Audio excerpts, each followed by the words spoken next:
Olá, pessoal! Daremos hoje continuidade ao estudo dos logaritmos, trabalhando uma propriedade importantíssima chamada mudança de base. Vocês já se perguntaram que na calculadora científica existe uma teclinha que é a teclinha log, né? Que ela fornece o logaritmo de qualquer número que a gente queira, mas na base 10. Essa tecla log da calculadora, quando vocês digitam log de 2, ela fornece o logaritmo de 2 na base 10. Se vocês digitam log de 5, determina o logaritmo de 5 na base 10. Mas eu estou resolvendo um problema e eu quero o logaritmo, por exemplo, de 15 na base 4, né? O que eu faço para usar a calculadora científica e essa calculadora me fornecer a resposta? Eu vou precisar conhecer uma propriedade dos logaritmos chamada mudança de base, que vai me permitir passar um logaritmo de uma base qualquer para a base 10, tá? Então, isso é um exemplo, tá, da propriedade de mudança de base. Para introduzir esse assunto, eu vou partir da seguinte situação. Quanto tempo levará para um capital dobrar de valor se aplicado a uma taxa de 0,17% ao mês? Essa taxa, pessoal, foi exatamente quanto rendeu a caderneta de poupança neste ano de 2020, nesse último mês, que foi o mês de junho. Tá? Então, minha pergunta é: se essa taxa do mês de junho, que foi uma taxa de 0,17% ao mês, se essa taxa se mantiver pelos próximos meses, quanto tempo eu tenho que deixar meu dinheiro na caderneta de poupança, meu capital na caderneta de poupança, para que ele duplique de valor? Ou seja, para cada R$ 1 virar R$ 2. Quanto tempo eu preciso? Quanto tempo vocês acham que vai precisar? Né? Vamos trabalhar esse problema na aula de hoje e vamos descobrir, tá? Observem que o capital investido, na verdade, ele não importa. O tempo para R$ 1 virar 2 vai ser o mesmo tempo para 5 milhões virarem 10 milhões, né? Então, não importa qual é o capital que você tem aplicado. Vamos trabalhar, então, essa situação. Esse problema é um problema velho, conhecido nosso, né? A professora Josane já trabalhou muito com vocês a relação montante igual a capital vezes 1 mais a taxa elevado ao tempo. Sempre que eu tenho um problema de juros compostos, eu utilizo essa relação. Isso não vale somente para dinheiro, né? Vale para qualquer problema envolvendo porcentagem, onde eu estou trabalhando com juro composto. Então, sempre o valor final de alguma coisa, não precisa ser de dinheiro, pode ser de uma população, pode ser de número de bactérias, né? Então, qualquer situação, o valor final é sempre igual ao valor inicial, vezes 1 mais a taxa elevado ao tempo. Nesse problema, o que eu quero? Né? Eu apliquei um capital C e eu quero que ele dobre de valor. Então, eu quero que o meu montante seja igual a 2C. Então, eu posso substituir o M de montante por 2 vezes o capital. E a nossa taxa, lembrem sempre que essa taxa é escrita em forma decimal. Então, 0,17% é 0,17 dividido por 100. A vírgula tem que andar 2 casas para a esquerda. Então, 0,17 dividido por 100 é 0,0017. Então, observem que eu tenho C do lado esquerdo e eu tenho C do lado direito. Dividindo, né, essa minha equação, os dois lados da igualdade por C, eu fico com 2 igual a 1,0017 elevado a T. Então, até aqui, a gente já sabia fazer, né? Só que agora, a minha incógnita T, ela está no expoente. Então, a gente está diante de uma equação exponencial, né? Nós estudamos 2 tipos de equações exponenciais. A equação do tipo 1, que era aquela onde eu tinha uma potência igual a um número e eu conseguia, né, fatorar esse número e escrever na mesma base da minha potência. Tá? E a equação do tipo 2 é quando eu tinha expressões com soma e subtração, que eu tinha que usar ali uma incógnita auxiliar. Né? Observem que essa equação, ela não é nem do tipo 1, nem do tipo 2. Né? Ela é uma equação de um tipo 3, uma equação que a gente não viu ainda como é que se resolve. Mas, ora, nós estamos vendo aqui que T é expoente. E expoente é sinônimo de quê, pessoal? Expoente é sinônimo de logaritmo. O que a professora Josane trabalhou na semana passada é que logaritmo significa expoente. Então, se t é o expoente, esse t ele é o logaritmo de alguém, né? Então, passando essa equação para a forma logarítmica, eu tenho que o t é o expoente de quem? A minha base, a base da potência, que é 1,0017, ela vai ser sempre igual à base do logaritmo. Então, isso é o logaritmo de 2 na base 1,0017. Né? Faça um caminho inverso, ó. T o expoente do 1,0017 para encontrar o 2 como resposta. Né? Então, aqui nós vamos usar a definição de logaritmo no caminho inverso do que a gente vinha utilizando nas aulas anteriores. Então, se eu souber quanto é este logaritmo de 2 na base 1,0017, eu resolvo o meu problema. Né? E é para isso que a gente está aqui hoje. Está aqui hoje para aprender a resolver esse tipo de situação. Os logaritmos são importantíssimos na resolução de equações exponenciais, onde eu não consigo igualar as bases. É para isso que serve logaritmos, para resolver esse tipo de situação. Então, vamos lá. Eu vou primeiramente enunciar a propriedade 8, que é a propriedade de mudança de base, né?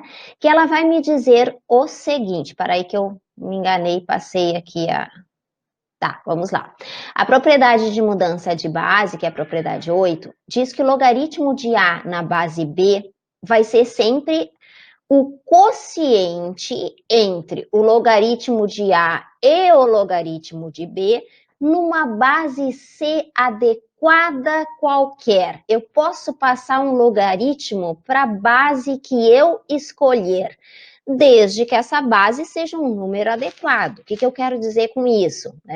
Nós vimos que a base do logaritmo tem que ser sempre um número positivo e diferente de 1. Então, qualquer número que seja positivo e diferente de 1, eu posso escolher para mudar a minha base.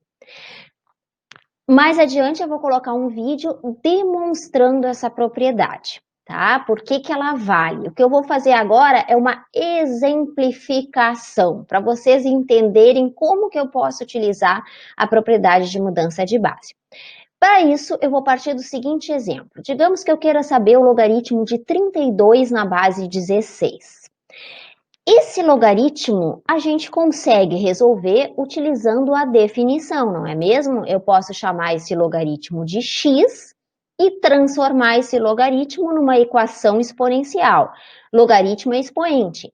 Então, x é o expoente do 16 para dar o 32 como resposta. Como é que eu resolvo essa equação? Como 16 e 32 são ambos potências de base 2, eu fatoro 16 e eu fatoro 32. 16 fatorado é a mesma coisa que 2 elevado na 4. E o 32 fatorado é 2 elevado na 5. Potência de potência, eu multiplico os expoentes. Então, 2 elevado a 4, tudo isso elevado a x, é a mesma coisa que 2 elevado na 4x, igual a 2 na 5. Se duas potências são iguais e têm a mesma base, isso significa que seus expoentes devem ser iguais. Então, 4x igual a 5, da onde se tira que o x vai ser igual a 5 dividido por 4. Eu posso deixar em forma fracionária, 5 quartos, ou posso dividir 5 por 4 e dizer que dá 1,25. Tá? Pessoal, agora eu vou fazer a seguinte situação. Eu vou usar a propriedade de mudança de base. Que base que eu vou escolher? Né? Eu poderia me dar conta que tanto 32 quanto 16 são potências de base 2. Então, 2 seria uma base bem legal para a gente escolher para fazer essa mudança de base.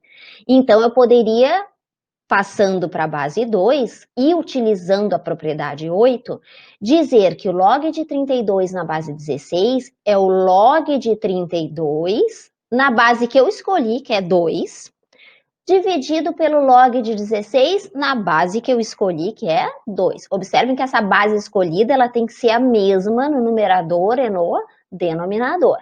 Por que eu escolhi base 2? Ah, porque o log de 32 na base 2 eu sei quanto vale. Logaritmo é expoente. Qual é o expoente que eu devo levar ao número 2 para encontrar o número 32 como resposta, pessoal? 2 elevado a quanto dá 32? 2 elevado na 5. Da mesma forma, eu sei quanto é o logaritmo de 16 na base 2, né? Qual é o expoente que eu devo levar o 2 para encontrar o 16? O expoente é 4. Então, observem aqui que eu fiquei com a mesma fração usada na definição, 5 quartos, que em número decimal equivale a 1,25. Perceberam? Ah, professora, mas eu quero usar a calculadora e fazer isso aqui direto. Bom, se tu usares a calculadora, né, tu vai ter que usar a base 10. Então, uma outra alternativa seria passar o log de 32 na base 16 para a base 10. Como é que fica isso em base 10? Isso é simplesmente o log de 32 dividido pelo log de 16. Lembrem que quando a base é 10, eu não preciso escrevê-la, né? Eu boto simplesmente log de 32 pelo log de 16. Bom, quem utilizar a base 10 tem que utilizar a calculadora científica. Então, vocês tem algumas calculadoras que vocês digitam bem como está no papel, né? Vocês digitam log de 32 dividido por log de 16. Veja se a sua calculadora é assim e faça esse exemplo na calculadora científica. Tem algumas outras calculadoras científicas que eu tenho que digitar o 32 primeiro e depois teclar na tecla log. Pode ser que essa calculadora seja assim, tá? Quem tiver esse segundo tipo de calculadora tem que fazer assim, ó. Digita o número 32, aperta no log. Daí coloca dividido, digita o 16 e tecla no log. E daí coloca igual. E seja qual for, né, o modelo que vocês estejam trabalhando, esse resultado tem que dar 1,25, que é o mesmo resultado que a gente encontrou pela definição ou que a gente encontrou usando a base 2. Tem uma outra teclinha na calculadora, que é a tecla LN. LN se chama logaritmo natural. O logaritmo natural nada mais é do que o logaritmo na base E. E é um número irracional, assim como π, tá? Que equivale a 2,7182 e lá vai, tá? Então, eu poderia usar também essa teclinha LN e usar LN de 32. Eu coloquei ali no slide, né? Se eu escrever na base E, logaritmo na base E é a mesma coisa que LN. Então, LN de 32 dividido por LN de 16. Experimentem fazer isso aí na calculadora de vocês, tá? Usem agora a tecla LN. Façam essa divisão e, pasmem, o resultado também vai ser igual a 1,25.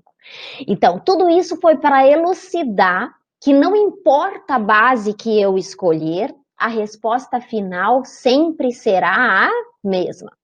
Observem, tá? Que o numerador e o denominador são diferentes de um exemplo para o outro. Por exemplo, logaritmo de 32 é um número, logaritmo natural de 32 é outro número diferente.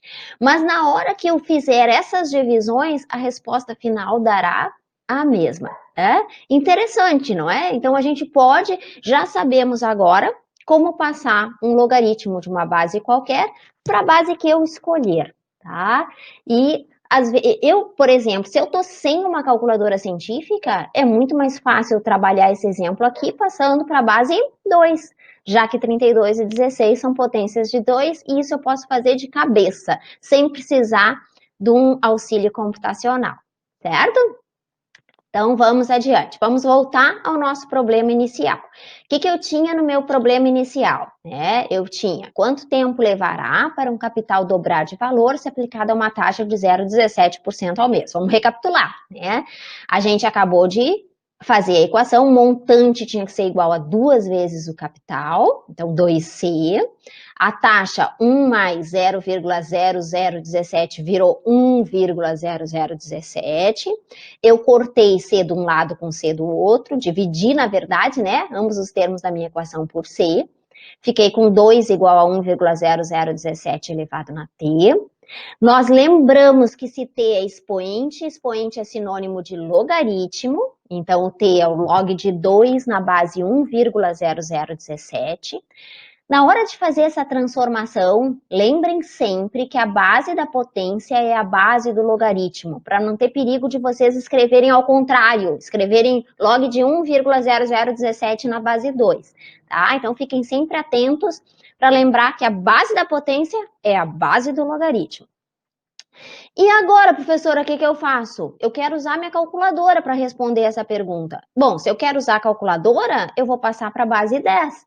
Então, eu vou usar a propriedade de mudança de base e vou passar para a base 10, que vai me dizer que isso é o logaritmo de 2 dividido pelo logaritmo de 1,0017. O resto é só digitar na calculadora, pessoal. Então, façam essa divisão na calculadora. Se algum de vocês não conseguir, tiver com dificuldade, me manda mensagem que eu ajudo, tá? Então, fazendo essa divisão, vocês vão encontrar como valor 408, aproximadamente, tá? Dá 408, alguma coisa ali. Pessoal, 408 o quê? Essa taxa de 0,017, não, desculpa, essa taxa de 0,17% era uma taxa mensal. Então, minha resposta deve estar em meses. Então, observem só, eu vou demorar 408 meses para o meu R$ 1 na caderneta de poupança se transformar em 2. Pergunto para vocês, vale a pena deixar o dinheiro na caderneta de poupança? Não, né? Por isso que fala-se tanto em investimento, em fundos de investimento financeiro, né? Eu estou, na verdade, perdendo dinheiro, né? Para o meu R$ 1 virar 2, 408 meses. O que é isso em anos? Dividam por 12, um ano tem 12 meses, né? Se eu dividir por 12, isso vai dar 34 anos para o meu R$ 1 virar 2. É bom saber matemática, né? É bom saber matemática para poder lidar com os dados da realidade e poder tomar decisões em nossa vida que nos beneficiem, né? Então, logaritmos não é só para incomodar a vida de vocês, não, tá? Logaritmos é muito importante para resolver situações práticas, principalmente situações financeiras, né? E nos ajudar em tomada de decisões.